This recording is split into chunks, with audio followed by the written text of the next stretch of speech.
So good evening everyone. Today we will talk about the concept of plane of polarized light यानी समतल ध्रुवीय प्रकाश क्या होता है इसके बारे में पढ़ेंगे। उसके बाद हम लोग देखेंगे ध्रुवण घूर्णक यौगिक तथा ध्रुवण घूर्णकता किसे कहते हैं, यानी कि ऑप्टिकल एक्टिव कंपाउंड्स क्या होते हैं एंड ऑप्टिकल एक्टिविटी क्या होती है। उसके बाद हम लोग देखेंगे कि कायरल यौगिक और कायरलता क्या होती है, यानी कायरल कंपाउंड्स क्या होते हैं एंड कायरलिटी क्या होती है, अकायरल कंपाउंड्स क्या होते हैं। ठीक है। उसके बाद हम लोग देखेंगे कि रेशमीकरण क्या होता है, रेशिमाइजेशन क्या होता है एंड रेशमिक मिक्सचर क्या होता है। ठीक है। And last one that is retention and inversion, मतलब कि धारण और प्रतिलोमन क्या होता है। एक एक करके हम लोग डिस्कस करने जा रहे हैं। ठीक है। तो सबसे पहले हम लोग डिस्कस करेंगे the first one that is plane of polarized light. इसके बारे में देखते हैं कि समतल ध्रुवित प्रकाश क्या होता है। ठीक है। अच्छे से ध्यान से देखिए, बहुत ही सिंपल सा कॉन्सेप्ट है। So let's begin with first plane of polarized light. तो सबसे पहले हम लोग डिस्कस करेंगे समतल ध्रुवित प्रकाश क्या होता है। ठीक है। तो यहाँ पर देखो मैंने पहले से डायग्राम ड्रॉ कर रखा है ताकि वीडियो लंबी नहीं बनेगी। ठीक है। तो देखो सामान्य प्रकाश आपको पता है, जो सामान्य प्रकाश है वो सभी के सभी डायरेक्शन में, सभी की सभी दिशा में, इस दिशा में भी, इस दिशा में भी और इस दिशा में भी, यानी एक्स वाई जेड डायरेक्शन में कंपन करता है। कौन? सामान्य प्रकाश। ठीक है। अगर हम इस प्रकाश को निकोल प्रिज्म से पास कराएं तो जो ये प्रकाश सभी के सभी डायरेक्शन में वाइब्रेट कर रहा था वो सिर्फ एक ही डायरेक्शन में, चाहे इस डायरेक्शन में, चाहे इस डायरेक्शन में, चाहे इस डायरेक्शन में फिर कंपन करता है। वाइब्रेट मतलब कंपन करता है। यहाँ देखो। ठीक है। जैसे इस प्रकाश को हमने निकोल प्रिज्म से पास कराया तो निकोल प्रिज्म से पास होते ये प्रकाश सिर्फ एक ही डायरेक्शन में कंपन कर रहा है।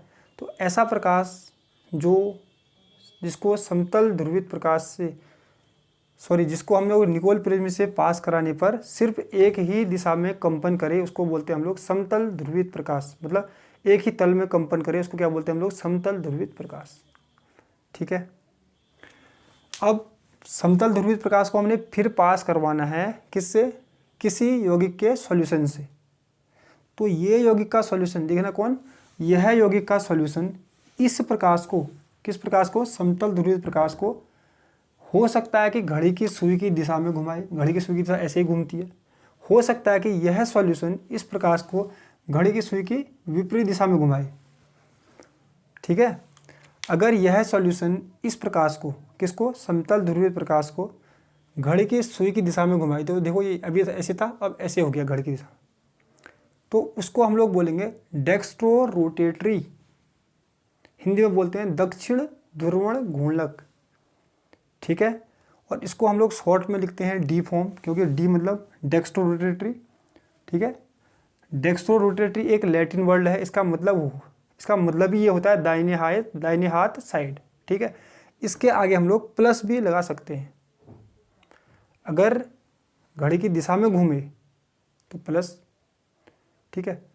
अगर घड़ी की विपरीत दिशा में, यह सॉल्यूशन इस लाइट को घड़ी की विपरीत दिशा में घुमा दी, घड़ी की सुई की इस डायरेक्शन में, तो इसको बोलेंगे हम लोग लेवो रोटेटरी, यानी एल फॉर्म, शॉर्ट एल। ठीक है। यानी इसके आगे लगा सकते हैं माइनस।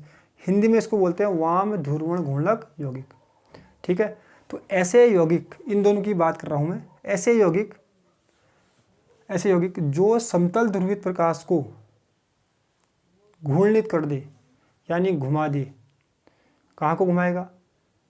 या तो घड़ी की सुई की दिशा में घुमाए या घड़ी की सुई की विपरीत दिशा में घुमाए।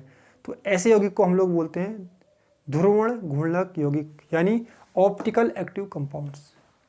ठीक है। और पूरी का पूरी जो घटना है घुमाने की घटना, उसको बोलते हैं हम लोग ऑप्टिकल एक्टिविटी, यानी ध्रुवण घूर्णकता। समझ में आ गया? अब दिमाग में एक क्वेश्चन आता है हमारे कि पता कैसे चलेगा कि यह यौगिक इस लाइट को दाएं में घुमाएगा या बाएं में घुमाएगा। दाएं में घुमाएगा तो कितना डिग्री घुमाएगा और बाएं में घुमाएगा तो कितना डिग्री घुमाएगा। तो ये हम लोग थ्योरेटिकल नहीं पढ़ सकते हैं, ये है एक्सपेरिमेंटल। उसको हम लोग पोलरीमीटर, एक एक्सपेरिमेंट होता है क्या, पोलरीमीटर, उससे हम लोग इसको निर्धारण करते हैं कि कौन कितना घुमाएगा, कहाँ को घुमाएगा। ठीक है, तो ये हो गया हमारा ध्रुवण घूर्णक यौगिक और ध्रुवण घूर्णकता। फिर बता रहा हूँ समतल ध्रुवित प्रकाश क्या है, ऐसा प्रकाश जो केवल एक ही तल में कंपन करे, ये वाला। ठीक है, और ध्रुवण घूर्णक यौगिक क्या है, ऐसे यौगिक जो समतल ध्रुवित प्रकाश को घुमा दे। और ध्रुवण घूर्णकता क्या होती है, वो पूरी की पूरी घटना घुमाने की घटना क्या होती है, ध्रुवण घूर्णकता। ठीक है, अब हम लोग आते हैं कायरल यौगिक और कायरलता। अब ये कायरलता क्या होती है, इसकी ज़रूरत क्यों पड़ी, तो देखो हमको पता है कि ये जो सॉल्यूशन है, ऐसा नहीं है कि सभी के सभी यौगिक के इसमें हमने विलयन घोल के रख दिए और वह विलयन इसको रोटेट कर दें, ऐसा ज़रूरी नहीं है। कुछ ही यौगिक ऐसे होते हैं जो इस लाइट को रोटेट कर देते हैं। ठीक है, तो पता कैसे चलेगा, और उन्हीं को हम लोग कैसे पढ़ेंगे, कायरलता से, क्योंकि कायरलता ही क्या होती है, ध्रुवण घूर्णकता का कारण है। ठीक है, तो सबसे पहले देखो हम लोग कायरल यौगिक पढ़ रहे हैं कि कायरल यौगिक क्या होते हैं, उसके बाद देखें कायरलता क्या होती है। तो देखो भाई, पहले देखो कायरल यौगिक क्या होते हैं। ऐसे यौगिक जो अपने दर्पण प्रतिबिंब पर अध्यारोपित नहीं होते हैं, जो अपने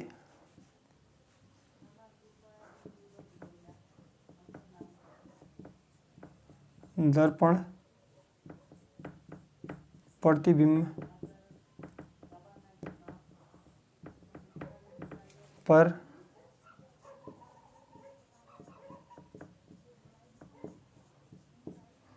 अध्यारोपित नहीं होते हैं।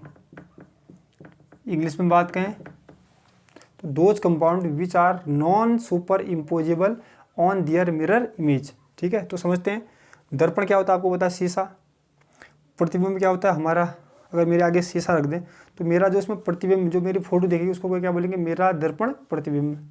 ठीक है, तो जो ऐसे यौगिक जो अपने दर्पण प्रतिबिंब पर अध्यारोपित नहीं होते हैं। अध्यारोपित होना क्या होता है मैं बता देता हूँ। अध्यारोपित होना क्या होता है ये बता रहा हूँ। सपोज करो मैंने एक ये हाथ है, मैंने इसको ऐसे रखा, ऐसे रखा, तो देखो एक हाथ, ये वाला हाथ इस हाथ को ढक दे रहा है ऐसे, मतलब हम कहेंगे कि ये हाथ क्या कर रहा है, इसको अध्यारोपित कर दे रहा है, मतलब ढक दे रहा है, पूरे का पूरा ढक दिया। ठीक है, अगर एक यौगिक दूसरे यौगिक को कंप्लीटली पूरे का पूरा ढक देता है तो उसको बोलते हैं अध्यारोपित होना। ठीक है, जैसे दो पेज ले लो आप, कोई बिल्कुल ब्लैंक वाइट कलर के पेज ले लो A4 साइज़ की। ठीक है, एक दूसरे के ऊपर रखोगे तो क्या होगा, एक पेज दूसरे पेज को पूरे का पूरा ढक देता है, तो उसको बोलेंगे हम लोग एक पेज दूसरे पेज के ऊपर अध्यारोपित तो हो रहा है। अध्यारोपित नहीं होने का मतलब क्या है कि एक पेज दूसरे पेज को नहीं ढक पा रहा है। तो यहाँ पर वही लिखा है कि वे यौगिक जो अपने दर्पण प्रतिबिंब पर अध्यारोपित नहीं होते हैं। जैसे देखो सपोज करो मेरा एक हाथ ये है, ठीक है, एक हाथ ये है, इसका दर्पण प्रतिबिंब कैसा बनेगा, ये वाला बनेगा। ठीक है, अगर मैं इस हाथ को सेम ऐसे लाना है, ठीक है, उल्टा, इस हाथ को इसका हाथ के ऊपर रख दिया तो देखो इस हाथ को ये वाला हाथ नहीं ढक पा रहा है, क्योंकि यहाँ पर मेरी बड़ी उंगली यहाँ पर है, इसकी यहाँ पर है। ये जो ये हाथ होते हैं हमारे, इस हाथ का प्रतिबिंब ये है। ठीक है, तो ये जो हाथ होते हैं ये भी क्या होते हैं हमारे कायरल यौगिक, क्योंकि एक दूसरे के दर्पण प्रतिबिंब पर अध्यारोपित नहीं हो रहे हैं। ऐसे मत रखना। ठीक है, अगर ये ऐसे है सुल्टा तो उसको भी सुल्टा ऐसे रखना है, तो अध्यारोपित नहीं हो रहे हैं, तो ऐसे यौगिक को क्या बोलेंगे, कायरल यौगिक। ठीक है, और इस गुण को क्या बोलेंगे, अध्यारोपित होने वाले गुण को क्या बोलेंगे, कायरलता। ठीक है, एग्जाम्पल एक दो और देते हैं। सपोज करो ये मैंने बनाया P, ये बनाया P। ठीक है, यहाँ पर मैंने रख दिया शीशा, मतलब दर्पण रख दिया, तो इसका प्रतिबिंब कैसा बनेगा, जस्ट इसका उल्टा ऐसा बनेगा। ठीक है, अब मैंने क्या करना है कि ये इसका दर्पण प्रतिबिंब है, तो इसको उठा के मैंने इसके ऊपर रखना है। अगर मैं इसको पकड़ के इसको ऊपर रखूं, आपको पता है ये इसको पूरे का पूरा नहीं ढक पाएगा, क्योंकि इसका P का जो मुंह है उधर को है, इसका इधर को है। ठीक है, एक और जैसे मैंने G लिख दिया, G यहाँ पर रख दिया इसका शीशा, तो G का दर्पण प्रतिबिंब क्या होगा, उल्टा दिखेगा, इसको ऐसे क्या दिखेगा, ऐसे दिखेगा, ऐसे, ठीक है। अब इसको उठा के इसके ऊपर रखो, क्या दोनों ढक जाएंगे एक दूसरे से? नहीं ढकेंगे। तो ऐसे यौगिक क्या कहलाते हैं? कायरल यौगिक, जो अपने दर्पण प्रतिबिंब पर अध्यारोपित नहीं होते हैं। बहुत सारे एग्जाम्पल हो सकते हैं इसके, ठीक है। जे देखो, जे, यह है जे, यहाँ पर हमने रख दिया दर्पण, इसका प्रतिबिंब कैसा बनेगा? उल्टा ऐसा, ठीक है। अब इसको उठा के इसके ऊपर रखो, ढक रहा है क्या? नहीं ढक रहा है, मतलब अध्यारोपित नहीं हो रहे हैं एक दूसरे पर, और दर्पण प्रतिबिंब भी है। तो ऐसे यौगिक क्या कहेंगे? कायरल यौगिक। और कायरलता का जो गुण ये कायरल यौगिक का जो गुण होता है उसको क्या बोलते हैं? कायरलता, ठीक है। और अकायरल यौगिक क्या होंगे फिर? जो अपने दर्पण प्रतिबिंब पर अध्यारोपित होते हैं, जो अपने दर्पण प्रतिबिंब पर अध्यारोपित होते हैं, उनको क्या बोलेंगे हम लोग? उनको हम लोग बोलेंगे अकायरल यौगिक। जैसे सपोज करो मैंने ये रख दिया ए है, ए का दर्पण प्रतिबिंब कैसा दिखेगा? शीशे पर ऐसा दिखेगा, सिंपल है, ठीक है। इसको इसके ऊपर उठा के रखो तो पूरे का पूरा ढक जाएगा। जैसे एच है, एच का दर्पण प्रतिबिंब क्या होगा? ऐसा, मतलब एच इसके शीशे में कैसा दिखेगा? ऐसा। इसको इसके ऊपर उठा के रखो तो ढक जाएगा, ठीक है। जैसे आई, तो बहुत सारे हो सकते हैं आई, ठीक है। तो ये इसको उठा के इसके ऊपर रखो तो ये एक दूसरे को ढक देंगे, ठीक है। तो इसको हम लोग क्या बोलेंगे? इस टाइप के यौगिक जो अपने दर्पण प्रतिबिंब पर अध्यारोपित हो जा रहे हैं उनको हम लोग बोलेंगे अकायरल यौगिक, ठीक है। अब पहचानोगे कैसे भाई? अगर एग्जाम में आ गया कौन सा यौगिक कायरल है, कौन सा अकायरल है, उसको हम लोग पहचानेंगे कैसे? क्योंकि एग्जाम में तो दर्पण प्रतिबिंब पहले बनाना पड़ेगा, फिर देखना पड़ेगा कि अध्यारोपित हो रहा है कि नहीं हो रहा है। तो इतना लंबा करने की ज़रूरत नहीं है, ठीक है। हमको सिर्फ एक चीज़ देखना है कि वही यौगिक कायरल होगा, ठीक है। कायरल यौगिक की पहचान के लिए कायरल यौगिक को कैसे पहचानोगे? जिसमें असममित कार्बन होगा, जिसमें असममित कार्बन होगा। असममित कार्बन को हम यहाँ बोल सकते हैं कायरल केंद्र, कायरल कार्बन है, ठीक है। अगर यौगिक में असममित कार्बन है तो पूरे का पूरा यौगिक, अगर यौगिक में एक भी असममित कार्बन है तो पूरे का पूरा यौगिक क्या कहलाएगा? कायरल यौगिक। और असममित कार्बन नहीं है तो वो अकायरल कहलाएगा। जैसे एग्जांपल प्रोपेन 1 ऑल, तो देखो प्रोपेन 2 ऑल करते हैं, ठीक है। तो ऊपर OH लगा देता हूँ, तो देखो बहुत ही सिंपल है तरीका। अगर एग्जाम में आएगा प्रोपेन 2 ऑल कायरल है कि अकायरल है? अब कार्बन देखो कितने कार्बन? 3, 1 2 3। उससे पहले एक चीज़, असममित कार्बन क्या होता है ये आपको पता होना चाहिए। ऐसा कार्बन जिसके चारों तरफ भिन्न भिन्न, मतलब अलग अलग परमाणु या समूह जुड़े होते हैं, ठीक है। तो जिसके ऐसा कार्बन जिसके चारों ओर अलग अलग समूह या परमाणु होते हैं, वो क्या कहलाता है? असममित कार्बन या कायरल कार्बन। जैसे C, यहाँ पर मैंने लगा दिया आयोडीन, यहाँ पर लगा दिया फ्लोरीन, यहाँ पर क्लोरीन, यहाँ पर ब्रोमीन।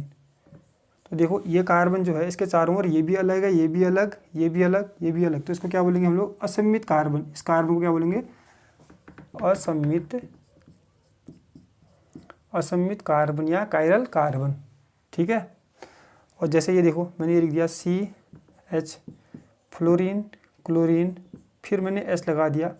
तो देखो इस कार्बन के चारों ओर ये दोनों तो अलग हैं, ये दोनों सेम हो गए, तो इसको बोलेंगे हम लोग इसको क्या बोलेंगे हम लोग?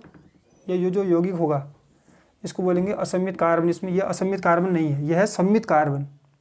एक भी, चारों में से 2 भी सेम हो गए तो असममित कार्बन। सबके चारों के चारों डिफरेंट हैं तो असममित कार्बन होगा, ठीक है। 2 भी सेम हो गए, 2 परमाणु भी सेम हो गए, उसको सममित कार्बन बोलेंगे या सममित केंद्र बोलेंगे। ठीक है, हमको असममित कार्बन का मतलब समझ में आ गया। ऐसा कार्बन जिसके चारों तरफ अलग अलग समूह जुड़े होते हैं और जिस अणु में एक भी असममित कार्बन होगा, जिस अणु में एक भी असममित कार्बन होगा वो यौगिक कायरल होता है। जैसे यहाँ देखो, एक कार्बन, दो कार्बन, तीन कार्बन, इस कार्बन में देखो ये तीन के तीन सेम है, तो इसको बोलेंगे हम लोग सममित कार्बन, सममित कार्बन। ठीक है, ये देखो इस कार्बन के चारों ओर ये अलग है, ये अलग है। ठीक है, पर यहाँ पर भी CH3 है और यहाँ पर भी CH3 है, तो ये भी सममित हो गया और ये भी सममित हो गया, तो इसमें असममित कार्बन नहीं है। अगर असममित कार्बन नहीं है तो ये क्या होगा, अकायरल, अकायरल। ठीक है, एग्जाम्पल और लेते हैं, जैसे CH3 CHOH CH2 यहाँ पर CH3, तो ये कार्बन देखो इसमें तीन ग्रुप सेम है, तो ये असममित कार्बन तो है नहीं। इस कार्बन को देखो तीन परमाणु सेम है, तो ये भी असममित कार्बन नहीं है। इसमें भी दो सेम है, असममित कार्बन नहीं है। इसको देखो, इस कार्बन को, इसके चारों तरफ, इसको मैं ऐसे भी लिख सकता हूँ, ऐसे, ये अलग है, ये अलग है, CH3 अलग है, यहाँ पर ये अलग है, तो ये कार्बन के चारों तरफ चार के चार समूह अलग हैं, तो इसको बोलेंगे हम लोग असममित, असममित कार्बन। इसमें एक भी असममित कार्बन है तो पूरे का पूरा यौगिक क्या कहलाएगा, कायरल, कायरल। ठीक है, जैसे ये देखो ये भी कायरल यौगिक। तो कायरल यौगिक कौन कौन से अगर आपको पहचानना एग्जाम में आ जाए तो आप उसमें कार्बन देखो, अगर एक भी असममित कार्बन है तो पूरे का पूरा यौगिक कायरल होगा। अगर एक भी असममित कार्बन नहीं है तो वह यौगिक अकायरल होगा। ठीक है,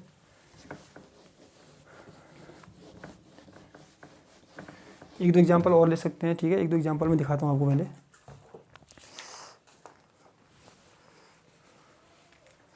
जैसे ये दे रखा है OH H CH3 और Br, तो देखो इसमें कार्बन देखो, ये कार्बन है, इसमें तीन समूह सेम है, तीन परमाणु सेम है, तो ये कार्बन भी है, इसमें ये अलग है, ये अलग है, ये अलग है और ये अलग है, तो ये इसमें असममित कार्बन है, असममित कार्बन है इसके अंदर, तो ये क्या होगा, कायरल यौगिक। ठीक है, एग्जाम्पल और देते हैं, जैसे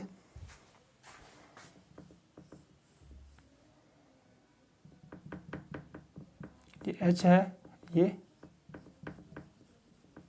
OH है, यहाँ पर है CH3, यहाँ पर भी CH3, तो देखो कितने कार्बन, 1 2 3 4 5 कार्बन है। ये कार्बन में दो तीन सेम है। ठीक है, तो ये असममित नहीं है। इसमें होगा CH2, एक ऊपर को होगा एक नीचे को होगा, तो दो सेम हो गए तो सेम नहीं है। इसमें भी एक ऊपर को एक नीचे को, तो दोनों ये भी सेम हो गए तो असममित नहीं है। इसमें भी तीन हाइड्रोजन सेम हो गए, मतलब एक जैसे हो गए तो असममित नहीं है। इसको देखो, ये अलग है, ये अलग है। ठीक है, इसके बगल में CH2 है, इसके बगल में भी CH2 है। ठीक, तो ये दोनों भी सेम हो गए। उसके बगल में देखो, यहाँ CH3 है और यहाँ भी CH3 है, तो ये भी सेम है, तो ये भी क्या होगा, हमारा पूरे का पूरा यौगिक क्या होगा, कायरल यौगिक। ठीक है, पूरे का पूरा यौगिक कायरल यौगिक, क्यों, सॉरी अकायरल यौगिक, क्योंकि इसमें असममित कार्बन नहीं है, ये असममित कार्बन नहीं है क्योंकि दो सेम हो गए। ठीक है, तो यह है हमारा कायरल यौगिक क्या होते हैं, अकायरल यौगिक क्या होते हैं। अब हम लोग देखते हैं कि रेसिमिक मिक्सर क्या होता है और धारण और प्रतिलोमन क्या होता है। तो देखो, जैसे मैं पहले एक एग्जाम्पल के थ्रू पूरे का पूरा एक्सप्लेन कर देता हूँ। सपोज करो मेरे पास एग्जाम्पल है C2H5, यहाँ पर मैंने कोई समूह लगा दिया, ये H, ये जो आगे वाला बॉन्ड है इसमें मैंने CH3 लगा दिया। ठीक है, अगर मैं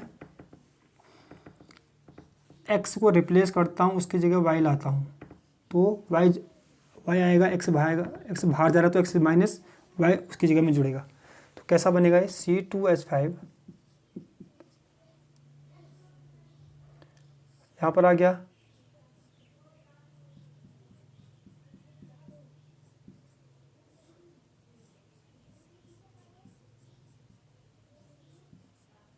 CH3 ये हो गया।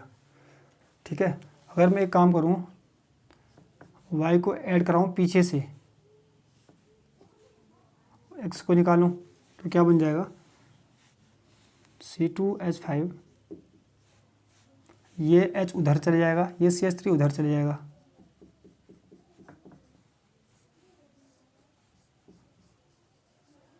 CH3, और यहाँ पर X की जगह उल्टा हो गया, यहाँ से Y आ गया, ये हो गया।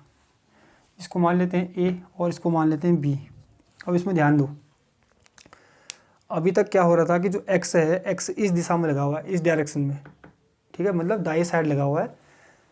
अगर जब रिएक्शन हुई इसके Y के साथ, तो Y के साथ रिएक्शन होने पर अभी भी जो Y की डायरेक्शन है, मतलब कि जो बाहर से आ रहा है उसी दिशा में लगा हुआ है, जहाँ जो बाहर निकला है उसकी दिशा में लगा हुआ है। ठीक है, देखो X अभी दाएं साइड में था, जब Y X की जगह आया तो Y भी उसी दिशा में है, मतलब दाएं हाथ साइड में है जहाँ पर X था, और ये भी उसी दिशा में है, ये भी उसी दिशा में है। तो इसको बोलते हैं हम लोग धारण। धारण मतलब जैसी संरचना अभिक्रिया से पहले थी वैसी ही बाद में भी हो गई, तो उसको बोलेंगे हम लोग धारण। ठीक है, अब देखो एक आता है प्रतिलोमन। प्रतिलोमन में क्या होता है, यहाँ देखो जस्ट यहाँ पर X इधर था, किस साइड था, दाएं साइड। यहाँ पर जब Y आया तो कहाँ गया, बाएं साइड। ठीक है, H कहाँ था, H हमारा कहाँ था, अभी H यहाँ पर, इसमें कहाँ पर था H, बाएं साइड। इसमें कहाँ गया, दाएं साइड। CH3 कहाँ था, इसमें बाएं साइड, इसमें दाएं साइड। तो इसका जस्ट उल्टा बन रहा है, इसको बोलेंगे हम लोग B जो है, B को बोलेंगे प्रतिलोमन, मतलब इसकी संरचना का जस्ट उल्टा बन गया, तो इसको बोलेंगे विन्यास का प्रतिलोमन हो गया, इसको बोलेंगे विन्यास का धारण हो गया। विन्यास मतलब जैसा संरचना है वैसी ही रही अभिक्रिया के बाद, इसमें जैसी अभिक्रिया के बाद इसकी संरचना के उल्टे बन गई तो उसको बोलेंगे प्रतिलोमन। ठीक है, अब रेसिमिक मिश्रण क्या होता है कि अगर A मतलब ये भी 50% बने, ठीक है, और B भी 50% बने, अगर A और B का मिश्रण अभिक्रिया के बाद 50-50% बने तो उसको बोलेंगे हम लोग रेसिमिक मिश्रण, रेसिमिक मिश्रण। ठीक है, मतलब धारण और प्रतिलोमन का 50-50% का अनुपात जो होता है उसको क्या बोलते हैं हम लोग, रेसिमिक मिश्रण। रेसिमिक मिश्रण, इसको क्या बोलेंगे, प्रतिलोमन। हिंदी इंग्लिश में इसको इन्वर्जन बोलते हैं, इसको बोलेंगे धारण। ठीक है, और रेसिमीकरण क्या होता है, फिर रेसिमिक मिश्रण तो आपको पता है, प्रतिलोमन और धारण का 50-50%। ठीक है, और रेसिमिक मिश्रण क्या होता है, फिर रेसिमीकरण क्या होता है। रेसिमीकरण क्या होता है, जो हमारे ये होते हैं मतलब हमारे जो डी थे, देखा था आपने, डेक्सोरोटेटरी और लिबोरोटेटरी, इनके रेसिमिक मिश्रण में परिवर्तित होने की जो घटना होती है, प्रक्रिया होती है। अगर हमारे पास डी है, डी को हमने रेसिमिक मिश्रण में परिवर्तन करना है, मतलब 50% A बने 50% B बने, तो उसी प्रक्रिया को क्या बोलते हैं हम लोग, रेसिमिक मिश्रण। ठीक है, तो ये कुछ कॉन्सेप्ट हैं, अच्छे समझिए, बहुत ही सिंपल हैं, एग्जाम के विषय के हिसाब से बहुत इंपॉर्टेंट भी हैं।